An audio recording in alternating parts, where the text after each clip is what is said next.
Oh, But if you receive information that could result in self-harm or harm to others, you will need to discuss this information with leadership immediately. So if someone says, I'm going to do this, um, I've got a shiv and I'm going to deal with this situation when we get back, um, or I don't, I'm not, I don't think I'm not going to make, you really, it's clear that he has plans to take his own life or her own life. You need to pass that information on so that you don't have to uh, make those decisions, but it should be given to the leadership of the group who will make contact with the appropriate people to say this has been revealed to us. I've had to do this in the past when I was a chaplain, and I'm sure Julianne has had to do it, and others, um, where you've had to you can't keep that secret to yourself. And I've told the guy, look, I've said to him, I can't keep this secret. This particular guy told me that there was a knife circulating in the room next, and he didn't know what was going to happen. And I told him that Joe, I can't keep that to myself. Of course, he got real mad at me when I passed it on to the security people in the halfway house. But what if something had happened? So the second part of this is hit the down again. The next slide. But do not allow another's crisis to become your crisis. So if an individual says, "Don't tell anyone about this," then it's likely you're being manipulated. You know. So it's at that point where you have to know where your boundaries are, and even if it means we have to make those choices that are right, especially if it involves harm to others or harm to the person's self. Andrew, any questions about that, Andrew? Um, Not exactly, but Harry, suppose I have to report it like to the leadership. Do I make that person aware of it before I report it? Like he may tell me, like, Um, don't tell anyone. Do I tell him I need to report this, or I just report that without him knowing? what are your thoughts? What are others' thoughts? I know when I worked in the school system, if we ever had, if one of the things we were taught, if we ever had, let's say, a child say, I've got to tell you something, they're telling their parents are hurting them or something like that, but you can't tell anybody. We were always taught to say, this is something that is so serious and you're at risk. I do have to tell somebody. And so, depending on the situation, if you're in a position where they may not be happy with you, but you're going to feel better and you feel it's good for them to know you're going to tell somebody, I would say yes. Yeah, Like, one thing to add to that, Sue, is that sometimes when they say that and they say don't tell anybody, it's for them. They might be testing your trust. They might be testing your how loyal you are, and I'd say depending on the severity of the circumstance of what they tell you, I'd say tell somebody or don't. But yeah, that's my 2 cents.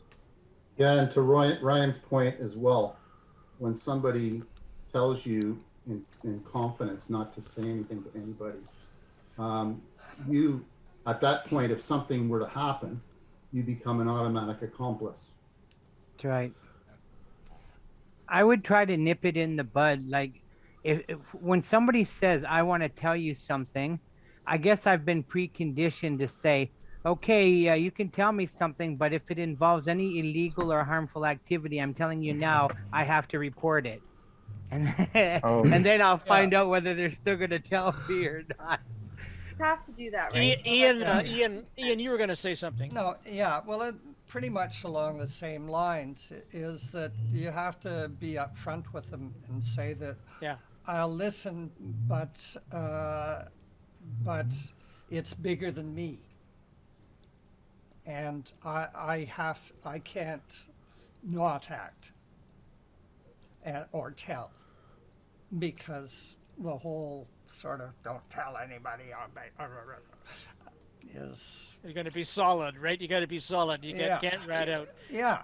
I, But yeah, the thing is, you just have to be constantly honest with them, whoever it is, with whatever problem, and say, I'm open to listening, but if you say something that says trouble, I have to act.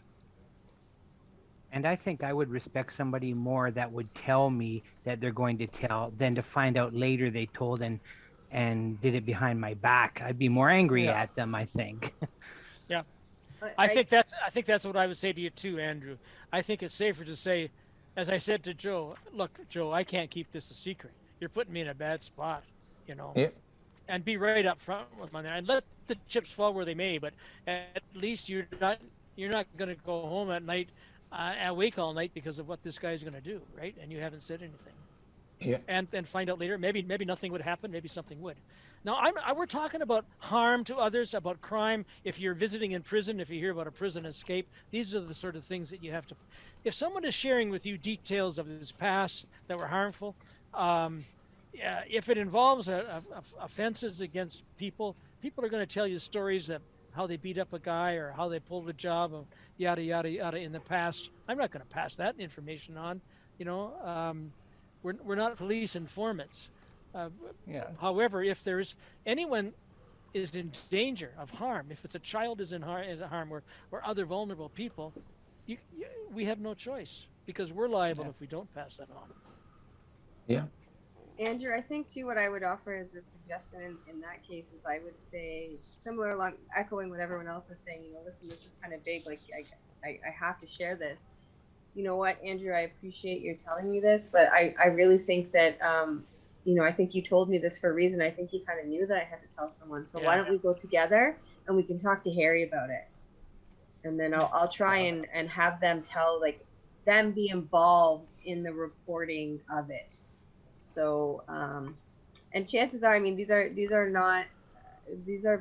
that's often the case, right? I've had guys come and disclose stuff to me where they've broken their parole conditions or they've done things, and they know as soon as they tell me, like, they know I'm going to have to do something with it, and they're really scared and they don't necessarily want you to do something with it, but they kind of know what's going to happen next, right? So, yeah, if you can involve them in the, you know what, I'm going to have to speak to somebody else and involve them in that process, then that will let them know that you really do respect them and that you're doing it for their safety. And how can I help you come up front with and let people know that need to know? I would rather you do it than I. Yeah, I usually tell guys, like, I'll make the call with you. I'll call your parole officer with you. Like, I'll be there with you. And, you know, thank you so much for trusting me to tell me this, because I know that you didn't have to. And even if it's a crime in the community after parole, I mean, you can offer to go with them to the police station. But again, you can say, you know, this we can't sit on this. Now, this doesn't happen very often.